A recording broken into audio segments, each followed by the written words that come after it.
Sama-sama tayong magiging karakli.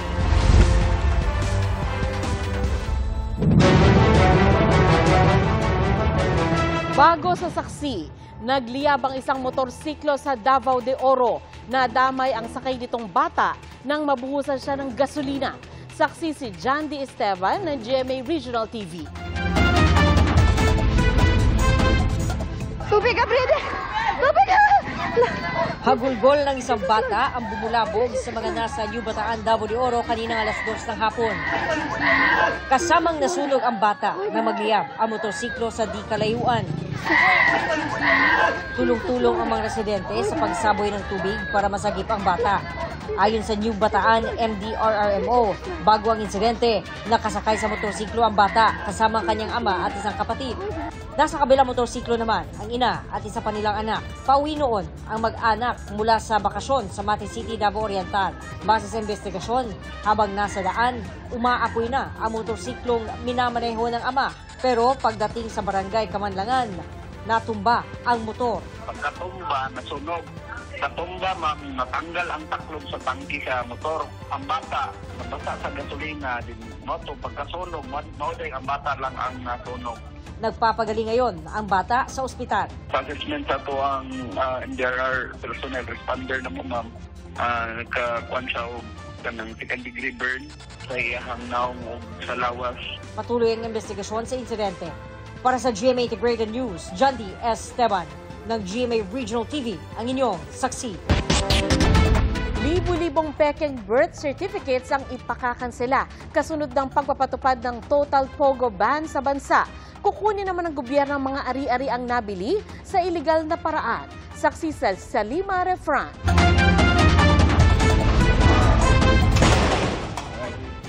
Sa pagpapatupad ng total POGO ban at pagpapaalis sa mga POGO workers, isusunod na ng Office of the Solicitor General ang pagpapakansela ng libo-libong Philippine birth certificates na nakuha ng mga dayuhan sa bansa. Kukunin din pabor sa gobyerno ang mga illegal nilang nabiling property at ari-arian. In the case of fraudulent birth certificates, we are talking of thousands of such cases. Yung sa civil forfeiture cases naman, alam din natin na napakaraming na-discover na mga POGO assets na apparently illegally acquired. Isa sa mga ito ang gumugulong ng cancellation of birth certificate ni dating Bamban Tarlac Mayor Alice Guo. Nakaharap rin sa kanselasyon ng birth certificate ang kinikilalang kapatid ni Guo na si Sheila at ang nakatatandang kapatid ni dating Duterte Presidential Economic Advisor Michael Yang na si Tony Yang. Ayon sa OSG, matrabaho, matagal at magastos para sa gobyerno ang pagpapakansela ng birth certificates. Imagine kung libo-libong tao ang kakanselahin natin ang fraudulent birth certificate. Each one of them will have to go through a court process. Ang Kamara may proposed bills para gawing administrative proceeding na lamang ang cancellation ng birth certificate para hindi na kailangang dumaan sa korte. May panukala na rin para sa pagpapadali ng proseso ng forfeiture ng mga ari-ari ang nabili ng mga dayuhang ito gamit ang mga fraudulent na papeles. Si Senator Risa Ontiveros na pinangunahan ang mga pagdinig sa iligal na gawain ng mga POGO, umaasang mapapasa na rin ang mas komprehensibong batas laban sa mga POGO. Dapat rin daw trabahuhin ang pagkuha sa mga ari-ari ang ginamit ng mga POGO pabor sa mga biktima nito at mga survivors ng human trafficking, alinsunod sa Anti-Financial Account and Scamming Act. Sa ngayon, 6 na korporasyon ang inisyuhan ng preservation orders ng pamahalaan para sa POGO properties sa Bamban Tarlac, Porac, Pampanga, Pasay sa Metro Manila at sa Lapu-Lapu, Cebu. Ang Presidential Anti-Organized Crime Commission o PAOC tuloy ang investigasyon sa mga ito at sa mga ari-ariang posibleng nakatago. But marami pa rin tayong iniimbestigahan. Yun nga yung sinasabing nakatago ito sa ibang kumpanya, nakatago sa ibang pangalan. May mga Pilipinong ginamit para lumabas na sila yung may-ari ng mga properties. Paharapin ang mga ito sa mga kaso, pati ang mga tao sa gobyerno na naging daan para gawing legal ang mga gawain ng mga operator ng POGO. Para sa GMA Integrated News, Salima Refran, ang inyong saksi. Nutri-Rice at Sulit Rice ibibenta na sa mga Kadiwa Center at piling pamilihan simula ngayong Enero. 37 hanggang 38 pesos ang kada kilo ng Nutri-Rice, habang 35 hanggang 36 pesos naman ang sulit rice. Pagtitiyak ng Department of Agriculture, maganda ang quality ng sulit rice kahit broken rice ito. Nasa pagitan naman ng well-milled at brown rice ang Nutri-Rice na sagana raw sa fiber at vitamina. Ngayong taon din sisimulang ibenta ang rice for all sa mas mababang halaga na 38 hanggang 39 pesos kada kilo.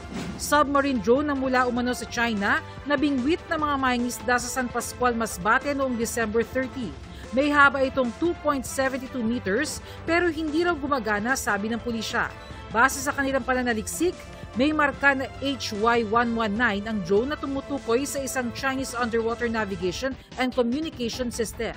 Sa ngayon, hindi pa masabi ng Philippine Navy kung sa China nga galing ang submarine drone, pero kung titingnan ng kulay, hindi raw ito military drone. Wala pang pahayag ang embahada ng China ukol dito. Dating US President Donald Trump muling manunumpa bilang Pangulo ng Amerika sa January 20. Walang opisyal na imbitasyon sa world leaders ang State Department ng Amerika para sa inaugurasyon, ayon kay Philippine Ambassador to the US, Jose Manuel Romualdez. Si Romualdez ang dadalo rito bilang kinatawan ng Pilipinas. Pero bago yan ay nakausap na raw niya si Trump sa isang golf club sa Florida. Yeah, we love the Filipinos. We love Filipinos sa Pinas. Very cordial yung kanyang salita namin. Isa sa mga plano ni Trump ay ipa-deport ang mga illegal immigrants sa Amerika. Sa pagtaya ni Romualdez, hanggang 350,000 ang mga Pilipinong illegal na nananatili roon. Para sa GMA Integrated News, Bernadette Reyes ang inyong saksi. Eksaktong 1 linggo bago ang Traslasyon 2025, libu-libo mga deboto ang nakilahok sa prosesyon at pagpapabasbas ng mga replika ngayong araw. Saksi si Marizo Malik. May replika ng Poong Jesus Nazareno na isinakay sa mga tricycle, jeepney, mga truck at karosang hugis barko. Kabilang ang replikang antique na gawa noon pa raw 1967 sa Baliwag, Bulacan. Mula lang 1:30 ng hapon hanggang ngayon, pasado alas 4 na po, wala pa ring patid ang mga replika ng imahe ng Poong Jesus Nazareno na dumaraan dito sa Quezon Boulevard para pabasbasan ang kanilang mga imahen. Mahigit 1,000 raw ang nagparehistro, pero posibleng mas marami pa ang dumating. Ito ay isa sa pagpapahayag ng pananampalataya ng mga deboto. Pagdating mismo ng kapistahan at itong ipinagbabawal, no? During the midnight mass, hindi na magkakaroon ng anumang pagbabasbas para sa kaligtasan ng lahat. Mahigit 100,000 deboto ang sumama sa prosesyon at pagpapabasbas ngayong araw, gaya ng 7 taong gulang na si Dwayne, na bitbit ang Chibi Saints na kasama sa kanyang koleksyon. Mahilig po ako sa mga ganyan. Gano'ng karami? Ang replikang ito naman, puro 15 anyos pababa ang nagbuhat, kabilang si Jacob na nakaligtas anya sa isang matindi sanang aksidente. Sumemblang po yung motor. Tumilapon po kami, tapos hindi ka na po kami malaglag sa bangin, pero di po kami nalaglag. 78 anyos naman si Tatay Boy na 1954 pa nagsimulang maging deboto. Maski anong problema mo, hindi ka niya napapabayaan, nagkaroon ng kalutasan. Salamat do. Hindi tulad noong nakaraang taon, hindi sa Plaza Miranda kundi balik Quezon Boulevard ang pagbabasbas. Simula naman ngayong taon, ginawa ng pambansang kapistahan ng January 9 ng Poong Jesus Nazareno sa halip na kapistahan lang sa simbahan ng Quiapo, matapos ma-elevate bilang isang national shrine ang Quiapo Church. Hindi lang sa Quiapo. Ang deboto natin matatagpuan sa iba't ibang sulok ng Pilipinas at sa buong mundo. Ibig sabihin nito, ang kanya-kanyang parokya pwede na ring magdaos ng kapistahan on their level. Simula rin ngayong taon, hindi natatawaging itim na Poong Nazareno ang imahen, kundi Poong Jesus Nazareno na lang. Sa kasaysayan, hindi lubos na klarado kung saan nagmula yung pagtawag ng itim na Nazareno or Black Nazarene. Kaya nga pinapalitan natin ang itim sa tunay na pangalan ng ating Panginoon, Jesus Nazareno. Para sa GMA Integrated News, ako si Mariz Umali ang inyong saksi. Simula ngayong 2025, makatatanggap ng 7,000 pesos medical allowance ang lahat ng qualified government employee. Sakop nito ang lahat ng civilian government personnel ng national government agencies. anuman ang appointment status. Gayon din ang mga nagtatrabaho sa state universities and colleges at government-owned and controlled corporations o GOCC. Kasama rin ang mga kawani ng lokal na pamahalaan at local water districts. Ayon sa Department of Budget and Management, magsisilbing subsidy ang medical allowance para makapag-avail ang qualified government employee sa anumang maintenance organization type benefit. Taon-taon na matatanggap ang 7,000 pisong medical allowance.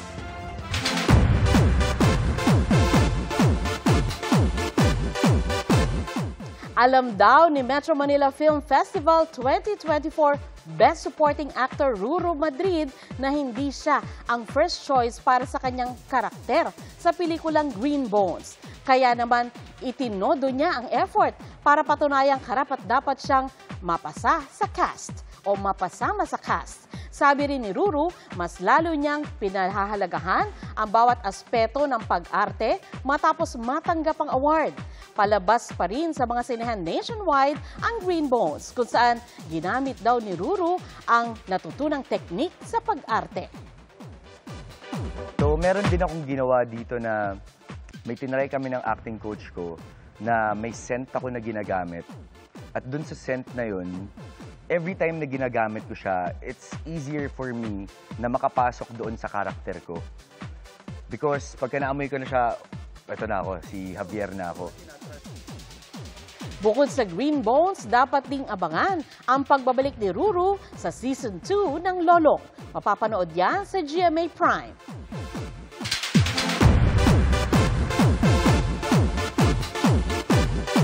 Matapos ang 7 taong relasyon, kinumpirma ni Barbie Forteza na hiwalay na sila ni Jack Roberto. Kasabay niyan ay nag-iwan din ng mensahe si Barbie kay Jack.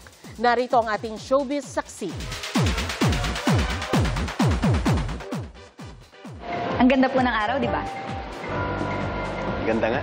Nagkasama sa Kapuso series na Meant to Be noong 2017, sina Barbie Forteza at Jack Roberto. Di man sila ang endgame sa serye, tila sila naman ang meant to be off-screen. Ang on-screen chemistry ng Jack B, naging real life.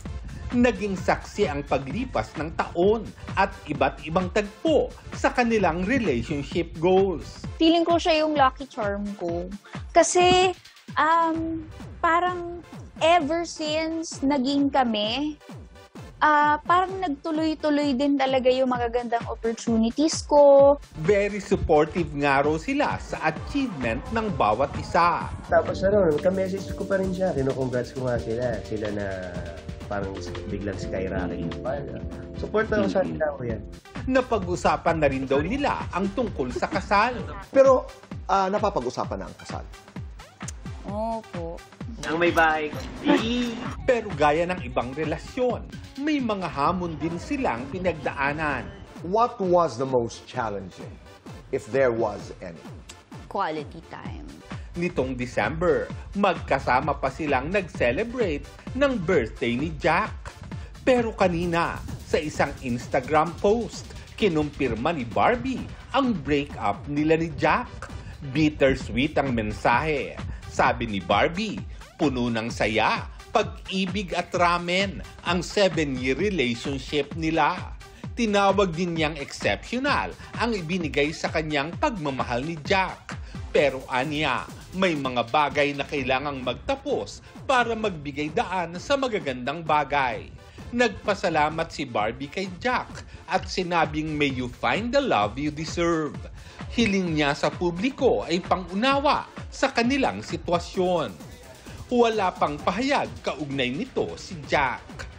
Para sa GMA Integrated News, ako si Lars Santiago, ang inyong saksi. Salamat po sa inyong pagsaksi. Sa ngalan ni PR Kanghel, ako si Sandra Aguinaldo. Para sa mas malaking misyon at sa mas malawak na paglilingkod sa bayan. Mula sa GMA Integrated News, ang News Authority ng Filipino. Hanggang bukas, sama-sama tayong magiging saksi.